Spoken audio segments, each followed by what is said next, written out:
দেখলাম আমাদের মুফতি আমির হামজা ভাই, উনাকে নিয়ে আজকে ফেসবুক গরম। উনি নবীকে সাংবাদিক বলছে, এটা নাকি অন্যায় হয়ে গেছে। আল্লাহ তো বলছে নবী, তো বাংলা অর্থ তো সাংবাদিক। একসময় আমরা নবীকে নেতা বললে কিছু ভাইয়ের আপস বলতেন, যাই কয় কি নবীরে নেতা কইল, নবীকে নেতা বলা যাবে না। তা আমরা বলতাম ইমাম, ইমাম বলা যাবে? ইমামুল আম্বিয়া, তো হ্যাঁ তা তো বলা যাবে। তো ইমাম শব্দের অর্থ কি? তো বাংলায় কোনো সমস্যা? ওনাকে ইমামুল আম্বিয়া বলা যাবে, যাবে, তো ইমাম শব্দের অর্থ তো নেতা। তখন এবার ও এখনো না বুঝছি। মুফতি আমির হামজা ভাইকে নিয়ে আজকে যে সমালোচনাটা হচ্ছে, উনি নবীকে সাংবাদিক বলেছেন, এটা কি অন্যায় হয়ে গেছে, এটা অপ্রয়োজনীয় সমালোচনা। মনে রাখবেন, ভুল যেটা সেটাকে ভুল বলতে হবে, কিন্তু যেটা ভুল না এটাকে জোর করে ভুল বলে কারো গায়ে ছাপা দিলে অপবাদ হয়, এটা তার উপর অভিযোগ হবে মিথ্যা, এটা হয় কবিরা গুনাহ। নবী রাসূলগণ আল্লাহর পক্ষ থেকে আমাদের কাছে মেসেজ পৌঁছিয়েছেন। মেসেজ শব্দের বাংলা অর্থ কি? বার্তা। শিক্ষিত ভাইরা কথা বলতে হবে, তো জানেন তো, চুপ থাকেন না। মেসেজ মানে কি? বার্তা, সংবাদ। আল্লাহর পক্ষ থেকে নবীগণ আমাদেরকে বার্তা দিয়েছেন, সংবাদ দিয়েছেন। এই জন্য যারা বড় বড় নবী তাদেরকে বলা হয় রাসূল। রাসূল শব্দের অর্থ কি? দূত। রাসূল মানে কি? দূত। তারা আল্লাহর পক্ষ থেকে রিপ্রেজেন্টেটিভ, তারা আল্লাহর দূত, আল্লাহর প্রতিনিধি। এখন তাদের কাজ কি? তারা যে দুতিয়ালি করলো, তারা যে দূত, দূতের কাজ কি? রাষ্ট্রদূত, এ শব্দটা কি শুনেছেন? মেসেঞ্জার। আমাদের দেশ থেকে তামাম পৃথিবীর বিভিন্ন দেশে সরকারের কিছু দূত থাকে, প্রতিনিধি থাকে, রিপ্রেজেন্টেটিভ থাকে, রাষ্ট্রদূত থাকে। ওরা এই রাষ্ট্রের পক্ষ থেকে প্রেসিডেন্ট, প্রধানমন্ত্রী, রাষ্ট্রওয়ালা, এমপি, মন্ত্রীরা যে সিদ্ধান্ত নেয়, এই সিদ্ধান্তটা পৃথিবীর অন্য দেশে এই প্রতিনিধির মাধ্যমে তারা পৌঁছায়, তারা কার্যকর করে। তা আমাদেরকে আল্লাহ ইবাদতের জন্য বানাইছে। কোন কাজ ইবাদত, কোন কাজ ইবাদত না, এটা কি আল্লাহ আমাদের সকলের কাছে ওহী নাজিল করবে, না ওহী নাজিলের জন্য বিশেষ লোক আছে? এখানে আমরা যারা আছি, আমাদের কাছে কি ওহী আসছে? কিন্তু নবীদের কাছে আসছে কিনা? এই ওহী আসার কারণে তো নবীরা নবী। ওহী মানে সংবাদ, মেসেজ, ওহী মানে বার্তা। এখন নবীদের কাছে মেসেজ এসেছে, এই মেসেজটা নবীগণ আমাদের কাছে পৌঁছিয়েছেন। তো মেসেজ ওহী, এটাকে আরবিতে আরেকটি শব্দ হলো নাবা। কি? নাবা। কোরআন শরীফে 30 পারার প্রথম সূরার নাম কি? সূরা আন-নাবা। নাবা শব্দের অর্থ সংবাদ। তো নবী শব্দটা ঠিক নাবা থেকে এসেছে। নাবা মানে সংবাদ, আর নবী মানে হচ্ছে সাংবাদিক, বার্তাবাহক, মেসেঞ্জার। আল্লাহ যে সংবাদগুলো দিছে, জান্নাত আছে, জাহান্নাম আছে, ফেরেশতা আছে, আখিরাত আছে, আল্লাহর সামনে হাজির হওয়া লাগবে, দাজ্জাল আসবে, এই সংবাদগুলো কোরআনে আসে নাই? ডাইরেক্ট আসে না নবীর মাধ্যমে? এই জন্য নবীকে বলা হয় মেসেঞ্জার। তিনি দূত, তিনি রাসূল, তিনি নবী, তিনি সাংবাদিক। এখন আল্লাহর পক্ষ থেকে যে মেসেজগুলো, যে বার্তাগুলো, সংবাদগুলো পৃথিবীতে এসেছে, এই বার্তা আমাদের কাছে পৌঁছানোর ক্ষেত্রে কোন নবী কি কম বেশি করছে, হেরফের করছে, কোন খেয়ানত করছে? আল্লাহর পাঠানো সংবাদে কোন নবী কোনদিন সামান্য কমান নাই, এবং আল্লাহর পাঠানো সংবাদের মাঝে কোন নবী সামান্য কিছু যোগ করেন নাই, বাড়ান নাই। আল্লাহর পক্ষ থেকে পাঠানো মেসেজের ক্ষেত্রে ওনারা ছিলেন 100% আমিন, 100% আমানতদার। যদি কোন নবী আল্লাহর পক্ষ থেকে পাঠানো মেসেজের সাথে নিজের কিছু মেসেজ তিনি যোগ করে দিতেন, আল্লাহর নামে চালাইয়া দিতেন, আল্লাহ তাআলা প্রিয় নবীজিকে বলছেন, তোমার কণ্ঠ নালী আমি ছিঁড়ে নিয়ে যেতাম যদি তুমি নিজ থেকে বানায়া আমার নামে কিছু চালাইয়া দিতা। ওয়ালাউ তাকাওয়ালা আলাইনা বাদাল আকাবিল লাআখাযনা মিনহু বিল ইয়ামিন সুম্মা লাকাতানা মিনহুল ওয়াতিন। আল্লাহ বলে, হে নবী, যদি আপনি কিছু বানাইয়া আমার নামে চালাইয়া দিতেন আমি ডান হাত দিয়ে আপনার কণ্ঠ চেপে ধরে ছিঁড়ে নিয়ে যেতাম। আল্লাহর পক্ষ থেকে পাঠানো মেসেজ, সংবাদে নবী সামান্য হেরফের করেন নাই। তিনি সংবাদ বাহক ছিলেন, তিনি সাংবাদিক ছিলেন। এই অর্থে নবীকে সংবাদ বাহক, সাংবাদিক বললে কোনো অসুবিধা নেই, এটা আল্লাহই বলেছে। আরবিতে বলে নবী, বাংলায় বলে সংবাদ বাহক, বার্তা বাহক, মেসেঞ্জার। এটাকেই আমরা বলি সাংবাদিক। নবীজি সংবাদ দিয়েছেন আমাদেরকে কোনটা ইবাদত। এখন এই ইবাদত আল্লাহ আমাদের শিখিয়েছেন, ইবাদতের সাথে আমাদেরকে জড়িয়ে দিয়েছেন। আমরা পৃথিবীতে ঠিক নিজের পূজা করার জন্য, নিজের পেট পূজা, নিজের ব্যক্তিত্ব পূজা, শুধু নিজকে নিয়ে ব্যস্ত থাকার জন্য পৃথিবীতে আল্লাহ আমাদের পাঠান নাই। আমাদেরকে কেন পাঠালেন? এক আয়াতে বললেন ইবাদতের জন্য, মা খালাকতুল জিন্না ওয়াল ইনসা ইল্লা লিয়াবুদুন। এখানে বলছেন ইবাদতের জন্য বানাইছি। আর এক আয়াতে বলছেন কুনতুম খায়রা উম্মাতিন উখরিজাত লিন্নাস, তোমরা সৃষ্টির মাঝে সবার সেরা, তোমাদেরকে মানুষের কল্যাণের জন্য বানাইছি। উখরিজাত লিন্নাস, মানবতার কল্যাণের জন্য তোমাদেরকে বানানো হয়েছে, তোমাদেরকে সৃষ্টি করা হয়েছে। তাহলে ইবাদতের জন্য বানাইছে এক আয়াতে বলল, মানুষের কল্যাণের জন্য বানাইছে আর এক আয়াতে বলল। একই আল্লাহ দুই রকম বলছে, তাহলে বুঝতে হবে দুইটার সাথে সম্পর্ক আছে, একটার সাথে আরেকটা রিলেটেড। নামাজ পড়া যেমন ইবাদত, মানুষের কল্যাণ করাটাও ইবাদত। যদি কোনো মানুষ ব্যক্তি পূজারী হয়, নিজেরটা ছাড়া কিচ্ছু বোঝে না, আমরা তাকে বলি স্বার্থপর। আমার প্রিয় ভাইয়ের একটু জবাব দেন তো, আপনাকে যদি কেউ স্বার্থপর বলে আপনার কি ভালো লাগে না খারাপ লাগে? তাহলে বোঝা গেল শুধু নিজকে নিয়ে ব্যস্ত থাকা ভালো কাজ না। বাংলার কোনো একজন কবি লিখেছিলেন, আপনারে লই বিব্রত থাকিতে আসিনি কেহ অবনি পরে, সকলের তরে সকলে আমরা, প্রত্যেকে আমরা পরের তরে। আল্লাহ বানাইছে, এই জন্য আপনি আল্লাহকে ইবাদত করতে হবে, আল্লাহকে সেজদা করতে হবে, আল্লাহর কথা মানতে হবে।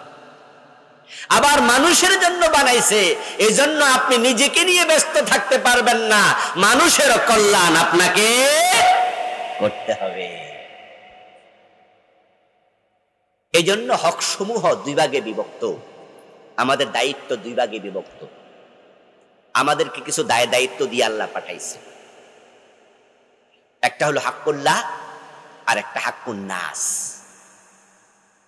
এই যে আজকে আমার হক, হক নিয়ে আলোচনা, বান্দার হক, তো আলোচনা শুনবেন, হৃদয়ে গাঁথবেন, ওয়াজ বাড়িতে নেবেন, আমার সাথে কিছু কথা বলবেন, কথায় কথা আসবে। হক দুই প্রকার, একটা আল্লাহর হক আর একটা বান্দার হক। এবার বলুন তো হক কয় প্রকার? প্রথমটা কার হক? কারণ তিনি সৃষ্টিকর্তা, তিনি আপনারা আমারে বানাইছে। এই জন্য একটু কিছু উপরে দেন, দিয়ে তারপরে দেন। তিনি আমাকে আপনাকে বানাইছে, বানানোর কারণে তার হক হলো এক নাম্বার। আল্লাহর হক কি? ওয়াবুদুল্লাহ ওয়ালা তুশরিকু বিহি শাইআ। এখানে যে সূরা আন-নিসার 36 নম্বর আয়াত আমি তেলাওয়াত করলাম, আয়াতের শুরুতে আল্লাহ তাআলা নিজের হক বললেন, তারপর আয়াতের পরের অংশে আবার বান্দাদের হকের কথা বললেন। আল্লাহর হক হচ্ছে আবুদুল্লাহ, আমরা সবাই আল্লাহর ইবাদত করব। ওয়ালা তুশরিকু বিহি শাইআ, এবং আল্লাহর সাথে কাউকে কোনোদিন শরীক করব না। আমার আগে ফরাইজি ভাই শিরিক নিয়ে কিছু কথা বলছে না? ইন্না শিরকা লা যুলমুন আযীম, এটা বড় অপরাধ। আল্লাহর হক শুধু আল্লাহকেই দেবেন। এখন আল্লাহর হক গুলো চেনা দরকার আছে না ভাই? যদি আপনি শিরিক করেন আল্লাহর হক নষ্ট করলেন। এখন কোন কোন কাজ শিরিক, কোন কোন কাজ শিরিক, এ নিয়ে আমি একটি বই লিখেছি। আমার বইটার নাম দিয়েছি আমি, এই বইগুলো আনো, আমি বইটার নাম দিয়েছি প্রচলিত শিরক ও তা থেকে বাঁচার উপায়। আমার গাড়িতে আছে, আমি আপনাদের দেখাবো আজকে। যদি আলোচ্য বিষয় আমার এটা না, জাস্ট বলছি আমি আমার ছোট্ট বইতে 29টা শিরিক লিখছি। যদি আপনি এখান থেকে একটা শিরিকও করেন তাহলে আপনি আল্লাহর হক নষ্ট করলেন। আমার বন্ধু, আপনি যখন বিয়ে করবেন, করেছেন, করাবেন, যার সাথে ইজাব কবুল হলো, আপনি বিয়ে করার পরে আপনার স্ত্রীর পায়ের নখ থেকে মাথার চুলের আগা পর্যন্ত এখানে অন্য পুরুষের টাচ করার অধিকার আর। আপনারা কি আমার কথা বুঝে আসতেছে? তো কথার জবাব দিয়েন। আপনার স্ত্রী এটা বুঝতে হবে যে আমি তাকে স্বামী হিসাবে গ্রহণ করেছি, আমার পায়ের নখ থেকে মাথার চুলের আগা পর্যন্ত পরপুরুষ আমার গায়ে ধরবে না, তাকানোর অধিকারও নাই, এটা আমার স্বামীর হক। আপনি বিদেশ চলে গেলেন, আপনার বউ পাশের বাড়ির একজনের সাথে সম্পর্ক করলো, তার সাথে হাসে, তার সাথে ডলাগডি ঘষাঘষি করে, আপনার বউয়ের গায়ে সে মাঝে মাঝে হাতও দেয়। এই কাজটা কি আপনার হক নষ্ট নয়? এটা খেয়ানত। শুধুমাত্র জানা না, শুধু ব্যভিচার না, শুধু কবিরা গুনাহ না, এই যে স্বামীর হক ছিল এটা নষ্ট করছে। ওই বউ শুধু জেনাকারী না, সে খেয়ানতকারী। আপনি নামাজ পড়ছেন না, এতে শুধু আল্লাহর হক নষ্ট করছেন তা নয়, এটা তো আল্লাহর হক নষ্ট তো হচ্ছেই।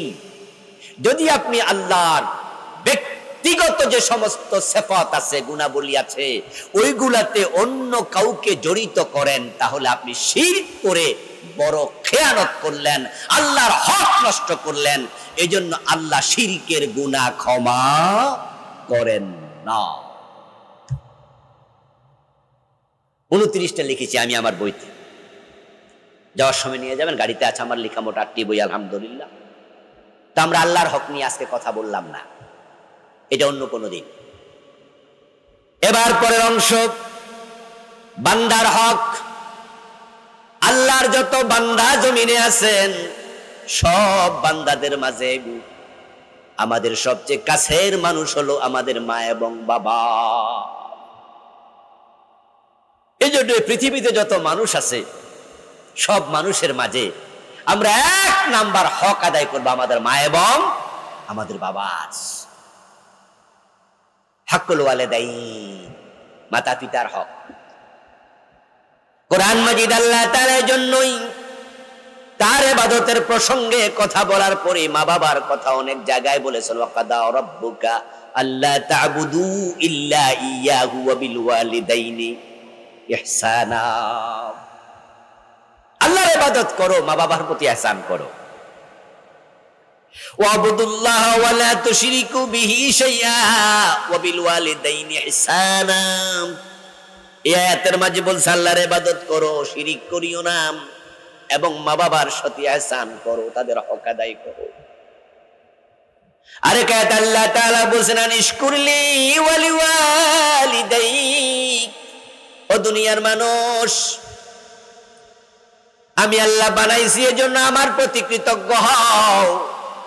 এবং যে মা তোমারে 9 মাস 10 দিন পেটে রাখছে, জীবনের ঝুঁকি নিয়ে প্রসব করছে, তোমাকে 2 বছর পর্যন্ত বুকের দুধ খাইয়েছে, তোমার প্রস্রাব পায়খানা 2-3 বছর ডান হাত বাম হাত 2 হাত দিয়ে একসাথে মুছছে, যেই বাবা নিজের ঘাম পানি করে তোমার জন্য খরচ করেছে, আমি আল্লাহর প্রতি কৃতজ্ঞ হওয়ার পর ওই মা বাবার প্রতি তুমি কৃতজ্ঞ হও।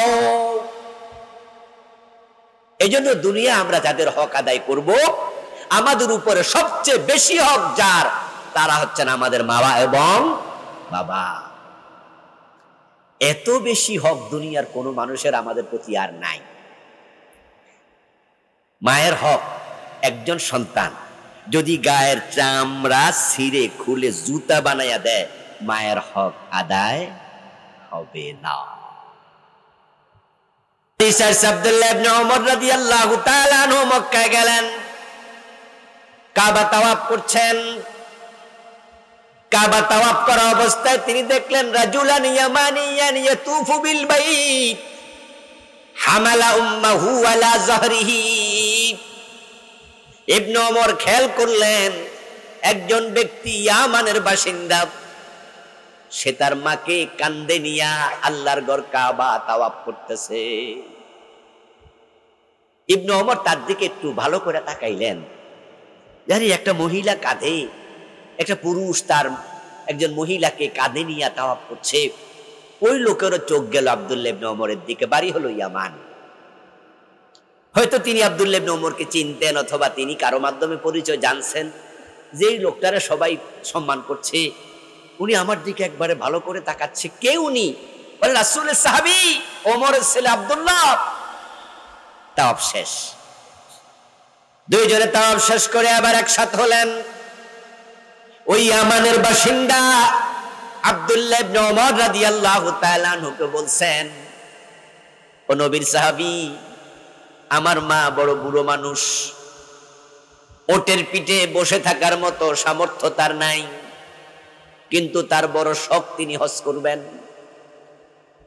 এখন উটের পিঠে করে আনতে পারবো না, তাই ইয়ামান থেকে মাকে আমি কান্দে করে মক্কায় এসেছি।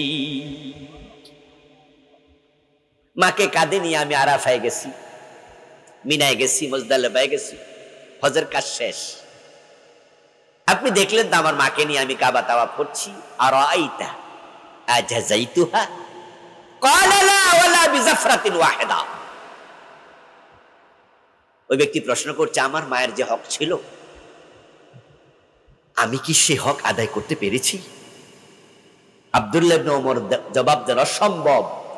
তোমার জন্মের সময় তোমার মা যে একটি বড় নিঃশ্বাস ফেলেছিল, জন্মের সময় যে কাতরাইছে, চিৎকার দিছিল, এখন একটা বড় নিঃশ্বাসের হক আদায় হয় নাই।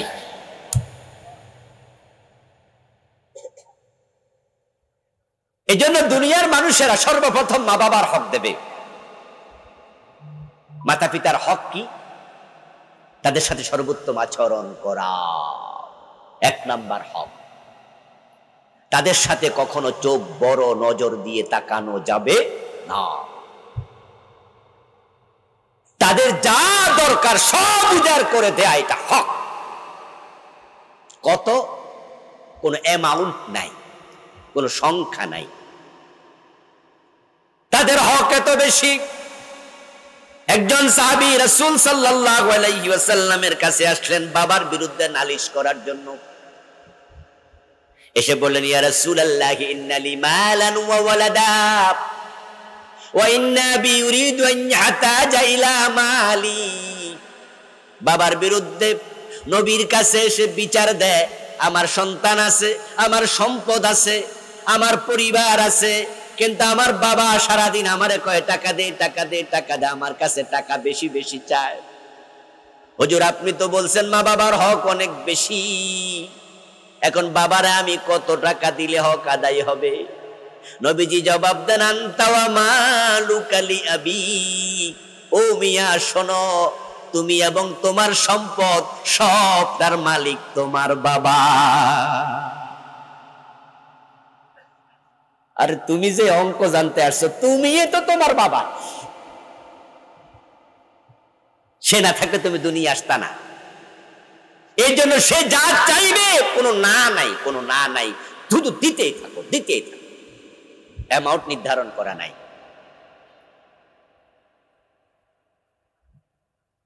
রাসূলুল্লাহ সাল্লাল্লাহু আলাইহি ওয়াসাল্লাম মা বাবার হককে এতটাই প্রাধান্য দিয়েছেন। একজন তো এসে প্রশ্ন করলো, ইয়া রাসূলুল্লাহ মা হাক্কুল ওয়ালিদাইন আলা ওয়ালাদিহিমা, সন্তানের উপরে মা বাবার কি কি হক আছে? আমার রাসূল 1 2 3 4 5 বলে হক বর্ণনা করেন নাই, এক কথায় জবাব দিবেন, হুমা জান্নাতুকা ওয়া নারুক, তারাই তোমার জান্নাত, তারাই তোমার জাহান্নাম। তারা খুশি, আল্লাহ খুশি, তারা বেজার, আল্লাহ বেজার। এজন্য মা বাবার হক 1 নম্বরে থাকবে। যে সন্তানের উপরে মা বাবা খুশি হয়ে যায়, আসমানের মালিক তার উপর খুশি হয়ে যায়, সুবহানাল্লাহ পড়ে। তাদের যত্ন নিন, তাদের হক আদায় করুন, এটা 1 নাম্বার। তাদের বদদোয়ার কারণ হবেন না কোনোদিন। ওয়ালা তাকুল লাহুমা উফ, বিরক্ত হয়ে কখনো উফ বলবেন না, অথবা তারা আপনার কোনো আচরণে যেন উফ না বলে। আপনার মা যেন কোনদিন আপনার দিকে তাকায় বিরক্ত না হয়, বেজার না,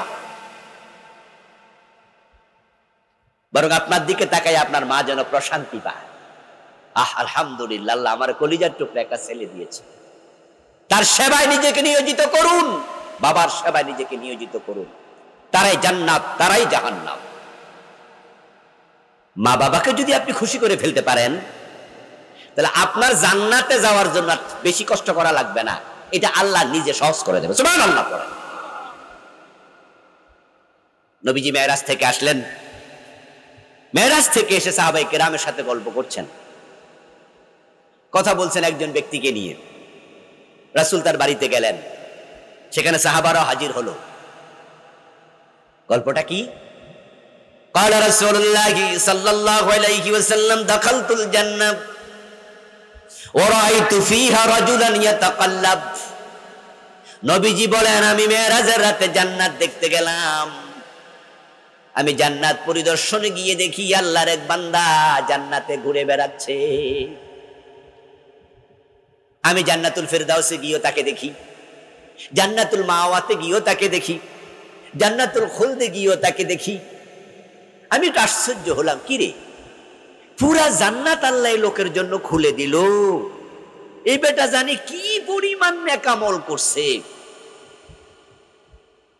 প্রিয় ভাইরা, নবীজি সাল্লাল্লাহু আলাইহি ওয়াসাল্লাম দেখছেন আল্লাহর জান্নাতে ঘুরে বেড়াচ্ছে এক বান্দা। আরেকটু সামনে গেলেন, গিয়ে দেখেন জান্নাতের মাঝে বসে বসে আল্লাহর আরেক বান্দা কোরআন তেলাওয়াত করছে। সুবহানাল্লাহ পড়বেন না ভাইরা? সুবহানাল্লাহ বললে লাভ আছে কিনা বলবেন। নবীজি বলেন, আল্লাহর জান্নাতে কোরআন পড়ছে, আমার কানে কোরআনের আওয়াজ আসাতে আমি একটু দাঁড়ালাম। ভাবলাম যদি সেই ইহুদি হতো, তাওরাত পড়তো, নবী মুসার উম্মত তাওরাত পড়তো, ঈসা নবীর উম্মত যদি হতো খ্রিস্টান, তাহলে ইনজিল পড়তো।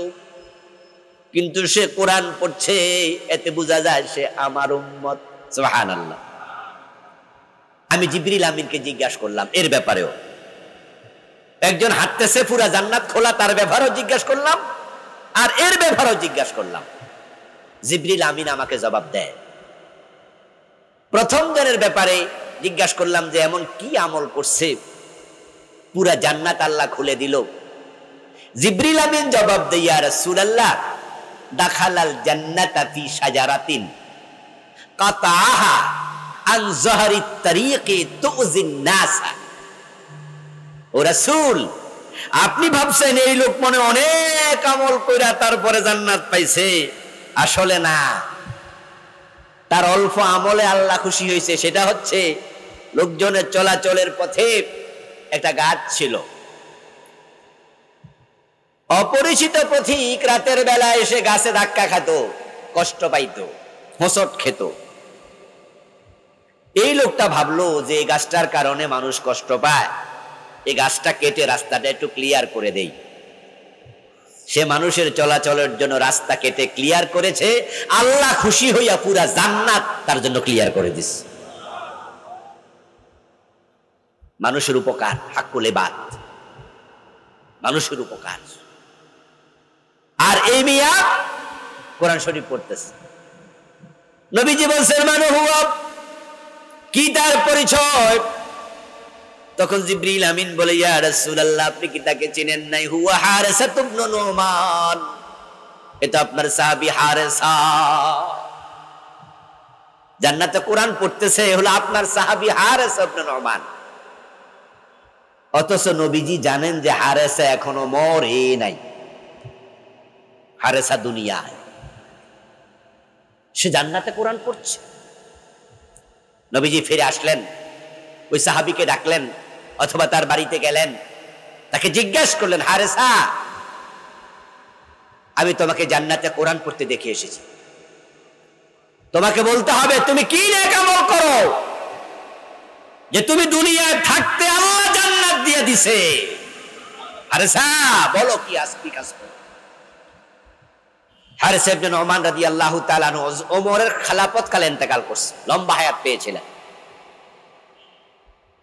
হারিসা ইবনে নুমান বলেন, ইয়া রাসূলুল্লাহ, অন্যান্য সাহাবারা যে আমল করে আমি সে আমলই করি, আপনি যা শিখাইছেন সেটাই তো করি, তবে একটা আমল আমার একটু বেশি আছে যেটা সকলের নাই। সেটা হলো আমার একজন বৃদ্ধা মা আছে, যেই মা এত বুড়া নিজ হাতে খাইতে পারে না, আমি হারিসা আমি তাকে নিজ হাতে খাওয়াইয়া দেই। আমার মা বেশি বুড়া তো গোসল করতে পারে না নিজে নিজে, আমি গোসলটা করাই দিই। নবীজি কথা বলছেন। অন্যান্য সাহাবারা এসে বীর জমাইছে, এলাকার লোকেরা সাক্ষী দিচ্ছে, ইয়া রাসূলুল্লাহ, সে যা বলছে ঠিক। ইউতইবুহা বিয়াদিহি ওয়া ইয়াগসিলুহা বিয়াদিহি ওয়া ইয়াফলি রাসাহা বিয়াদিহি। হুজুর, সে মায়ের মাথার চুলগুলো আশ্রয়া দেয়, আমরা খবর জানি তো। এ বাড়ির মহিলা ওই বাড়িতে একটু যায় না, গ্রামে গঞ্জে হাঁটতে যায়নি? কিশোরগঞ্জের ভাইরা কথা কয় না কেন? আপনাদের এলাকা যায়নি? এবারে মহিলা ওই বাড়ি যায়, হাঁটতে যায়। ওই সাহাবারা বলে, আমরা তো আমাদের বউদের মাধ্যমে মায়েদের মাধ্যমে খবর শুনছি, সে মারে শুধু খাওয়ায় না, মারে গোসলও করায়, মায়ের চিরুনি মাথা সুন্দর করে চুল আশ্রয়া দেয়, সে মায়ের এত খেদমত করে। ইয়া রাসূলুল্লাহ, রাসূল তখন বলেন, কাযালিকুমুল বিররু কাযালিকুমুল বিররু কাযালিকুমুল বিররু, এটাই বিররুল ওয়ালিদাইন। ঠিক বলেছো হারিসা, মায়ের দোয়ার কারণে দুনিয়ায় থাকতে আল্লাহ তোমাকে জান্নাত দিয়ে দিয়েছে। আমরা সবাই জান্নাতে যেতে চাই, চুপ থাকা যাবে না, কথা বলেন, যেতে চান? তাহলে মা বাবার খেদমতের দরকার আসেনি? তাদের হক এক নাম্বার 1 তাদের হক। যাদের মা বাবা নাই তারা কি করবেন? আমারও বাবা নাই, তবে আলহামদুলিল্লাহ যতদিন জীবিত ছিলেন হক আদায় করার চেষ্টা করেছি। দোয়া নেওয়ার জন্য পাগল পাড়া ছিলাম। মা আলহামদুলিল্লাহ জীবিত আছেন। আমরা 3 ভাই, খরচ করার সময় কখনোই ভাবিনি আমরা 3 ভাই, এখনো ভাবি না। মা বাবার জন্য খরচের সময় ভাবি আমি একজন। ওই 2 ভাই যদি দেয় আলহামদুলিল্লাহ, যদি না দেয় তা কোনোদিন ভাবি নাই। আমার মা আমাকে একাই তো পেটে নিয়েছে, কোনো ভাগাভাগি করছিল? প্রসবের বেদনা আমার মা একা সহ্য করছে, কোনো ভাগাভাগি করছিল? আমার প্রস্রাব পায়খানা একাই তো মা পরিষ্কার করেছে, কোনো ভাগাভাগি করেছিল? তা আমি কেন ভাগাভাগি করব? মা বাবাকে নিয়ে কোনো ভাগাভাগি হবে না, ধাক্কা ধাক্কি হবে না, মা বাবাকে নিয়ে টানাটানি হবে। সবাই বলবো আমার ঘরে আসো, আমার ঘরে আসো, আমার কাছে আসো। ধাক্কাবেন না, অমুক ঘরে যাও, তমুক ঘরে যাও। তাদের কলিজা আঘাত লাগে, এটার নাম বদদোয়া। হ্যাঁ, আপনার 3 সন্তান, আপনারা 3 ভাই, এই জন্য 10 দিন ভাগ করে খাওয়াবেন, হতে পারে। এটা দোয়া সবারই দরকার। সবাই বলে আপনি একা নেবেন কোন, আমাদেরকে দেন, এটা ঠিক আছে। কিন্তু আপনারা কি করবেন জানেন? এই যুবকেরা ভালো করে শুনুন, বিয়ের পর বউকে সামনে নিয়ে মা বাবাকে কাছে রেখে বলবেন, আমরা 3 ভাই, 10 দিন কোনো কথা নাই, তারা 10 দিন করে খাওয়াবে কি খাওয়াবেন এটা তাদের ব্যাপার, তবে আমার ঘরের দরজা 30 দিন খোলা।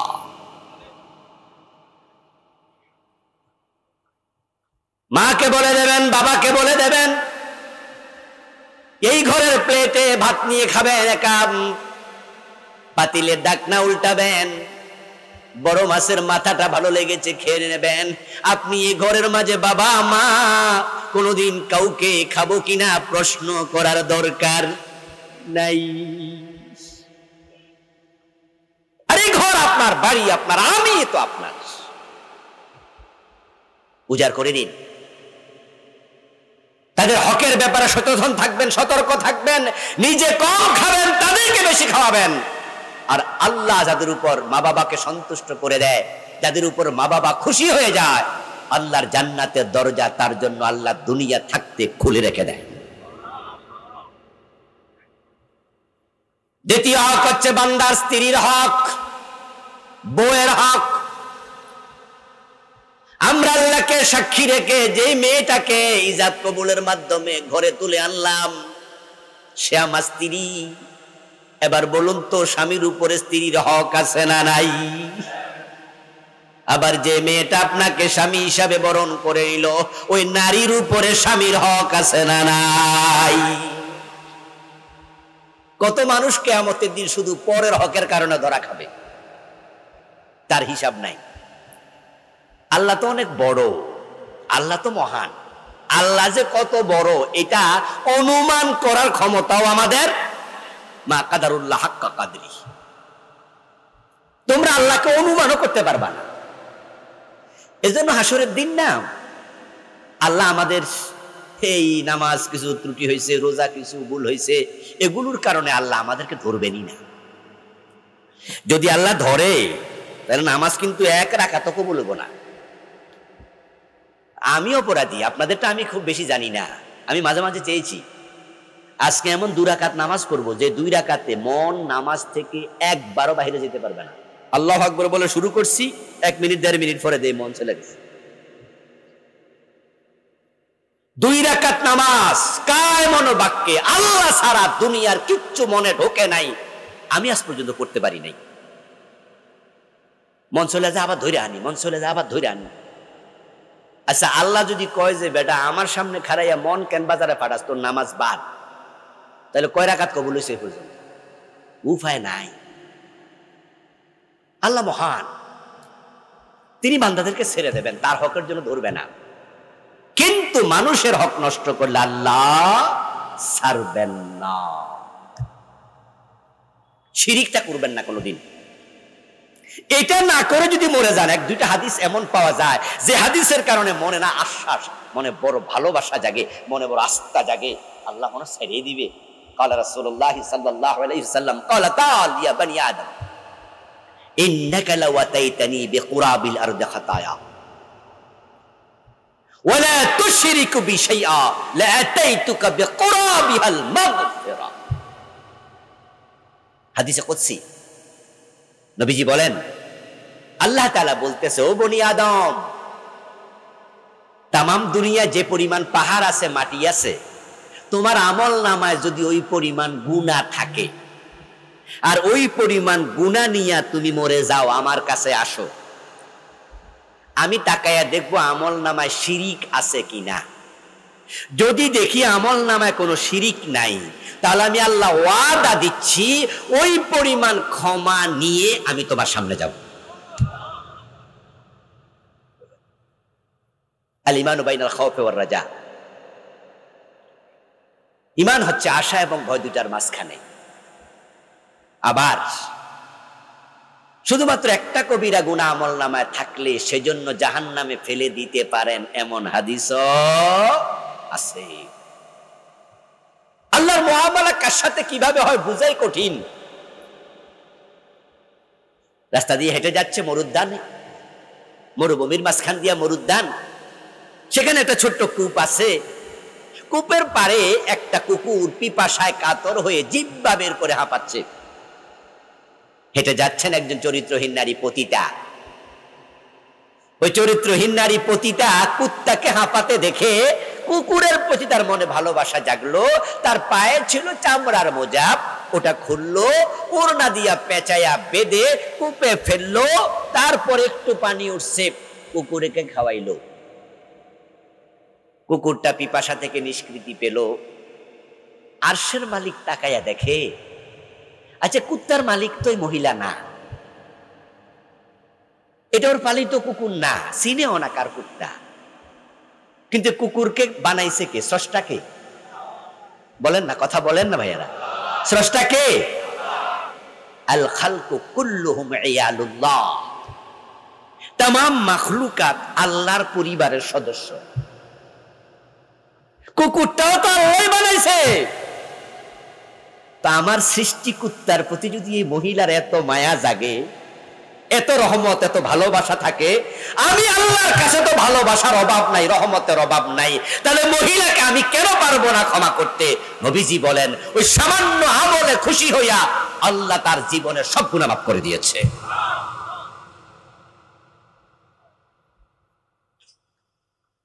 কিন্তু বান্দার হক বড় জঘন্য জিনিস। হাসরের ময়দানে অধিকাংশ মানুষ শুধু মানুষের হকের কারণে জাহান্নামী হবে। বিয়ে করে আনলেন বউ, বিয়ের সময় তো যে কথাগুলো হয় তার মাঝে অন্যতম একটা কথা হলো মহারানা কত। কিশোরগঞ্জ আসেনি এই সিস্টেম? এবার মহারানা 2 লাখ, 3 লাখ, 5 লাখ, 10 লাখ।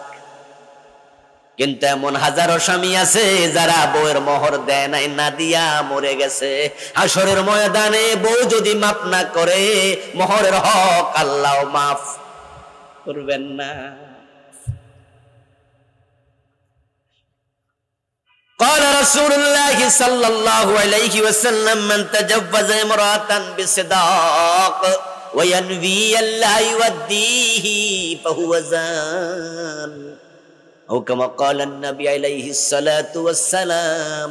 প্রিয় নবীজি বলেন, যে ব্যক্তি মহারানা নির্ধারণ করলো, মহারানা লিখলো, মহারানা সাব্যস্ত করলো, আর মনে মনে কয় দিমু না, জাস্ট মানুষে কয় তাই লিখছি তাই দিছি, দেয়ার চিন্তা নাই, তাহলে হাসরের দিন সে জেনাকারের কাতারে দাঁড়াবে।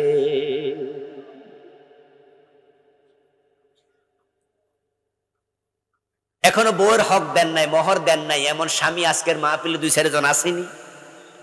কয় না, কয় না, কইলেন নিজের গায়ে ফরে। এমন স্বামী এখানে আছে 2-4 জন। যে স্বামী স্ত্রীর মোহর দেয় নাই, সে স্বামী না, সে আসামি। স্বামী না আসামি? বুড়া হয়ে গেছে, 1 পা কবরে চলে গেছে, এখনো মোহর দেয় না। সালাক মানুষ কইয়া যায় যে আমি মইরা গেলে তোমার ওই 3 শতক জমি ওইটা তুমি নিও। আরে ভাই, মইরা গেলে জমির মালিক আপনি থাকেননি তো কার টাকাটা নিল? স্ত্রীর হক আদায় করুন। স্বামী এবং স্ত্রীর সম্পর্ক, এটা আল্লাহর জান্নাত থেকে শুরু হয়েছে। পৃথিবীর প্রথম সম্পর্কের নাম হচ্ছে বিবাহ। আদম এবং হাওয়া আলাইহিস সালাম তাদের বিবাহ পড়িয়েছেন স্বয়ং আল্লাহ। পৃথিবীর প্রথম সম্পর্ক বিবাহ। প্রথম সম্পর্ক মা বাবা না। আদমের কোনো মা ছিল না, পরেরটা আপনারা কোন না, বাবা ছিল না। হাওয়া আলাইহিস সালামের কোনো মা ছিল না, কোনো বাবা ছিল না। পৃথিবীর প্রথম সম্পর্ক মা বাবার সাথে নয়, প্রথম সম্পর্ক হচ্ছে আদম হাওয়ার সম্পর্ক। আদম হলো স্বামী, মা হাওয়া হলেন স্ত্রী। আল্লাহ নিজে জান্নাতে বিবাহ পড়াইয়া আল্লাহ বলছি, আদম উসকুন আনতা ওয়া যাওজুকাল জান্নাহ, ও আদম তোমার স্ত্রীকে নিয়ে জান্নাতে থাকো। এখন স্বামী এবং স্ত্রীর হক খুবই গুরুত্বপূর্ণ। এখন স্বামীর কি কি হক আছে, স্ত্রীর কি কি হক আছে, হকের উপর আমার আলাদা লেখা এটা বলি।